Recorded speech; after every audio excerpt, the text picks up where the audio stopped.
നമസ്കാരം, മീഡിയ ഗ്രാമത്തിലേക്ക് സ്വാഗതം. ബി.ജെ.പി. ഭരണത്തിന് കീഴിൽ മൃഗങ്ങളുടെ വില പോലും മനുഷ്യജീവന് ഇല്ലാതായി എന്ന് ഒരിക്കൽ കൂടി തെളിയിച്ചുകൊണ്ട് ഝാർഖണ്ഡിൽ വീണ്ടും പശുവിന്റെ പേരിൽ കൊലപാതകം. പ്രായമായി മരണമടഞ്ഞ ഒരു കാളയുടെ മാംസം അതിന്റെ ഉടമസ്ഥന്റെ അനുവാദത്തോടെ വെട്ടിയെടുക്കാൻ പോയ പ്രകാശ് ലാക്ര എന്ന ആദിവാസി ക്രിസ്ത്യൻ വംശജനാണ് പശുഹത്യ ആരോപിക്കപ്പെട്ട് ഒരു സംഘം ജനങ്ങളാൽ അതിക്രൂരമായി കൊല്ലപ്പെട്ടത്. പ്രകാശിന്റെ കൂടെയുണ്ടായിരുന്ന മറ്റു 3 പേർ മർദ്ദനമേറ്റ് ഗുരുതര പരിക്കുകളോടെ ആശുപത്രിയിലാണ്. അവിടെ തീർന്നില്ല. ചാകാതെ ബാക്കിയായ ഈ പാവങ്ങളുടെ പേരിൽ അക്രമികളുടെ പരാതി പ്രകാരം പശുഹത്യയ്ക്ക് കേസെടുത്തിരിക്കുകയാണ് പോലീസ്. അതുമാത്രമല്ല, കേസ് അട്ടിമറിക്കാനുള്ള ശ്രമങ്ങളും നടക്കുന്നുണ്ടെന്നാണ് റിപ്പോർട്ടുകൾ പറയുന്നത്.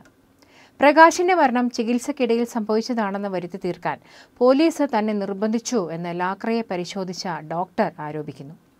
പകുതിയിലേറെയും ദളിത് ക്രിസ്ത്യാനികൾ താമസിക്കുന്ന ജുർമു ഗ്രാമത്തിൽ എത്രയോ വർഷങ്ങളായി ഇത്തരത്തിലുള്ള അക്രമ സംഭവങ്ങളൊന്നും ഉണ്ടാകാറില്ല എന്ന് ഗ്രാമീണർ പറയുകയാണ്. ചത്തുപോയ ഒരു കാളയുടെ ഇറച്ചിയെടുക്കാൻ പോയതിന് തന്റെ ഭർത്താവിനെ എന്തിനാണ് ആളുകൾ തല്ലിക്കൊന്നത് എന്ന് മനസ്സിലാകാതെ കണ്ണീരൊഴുക്കുകയാണ് പ്രകാശ് ലാക്രയുടെ ഭാര്യ.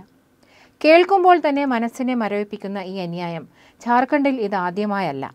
ഇതിനു മുൻപും പശുക്കല ആരോപിച്ച് നിരപരാധികളായ മനുഷ്യരെ പലതവണ പശു സംരക്ഷകരെന്ന് വിളിക്കപ്പെടുന്ന അക്രമികൾ ക്രൂരമായി കൊന്നുകളഞ്ഞിട്ടുണ്ട്.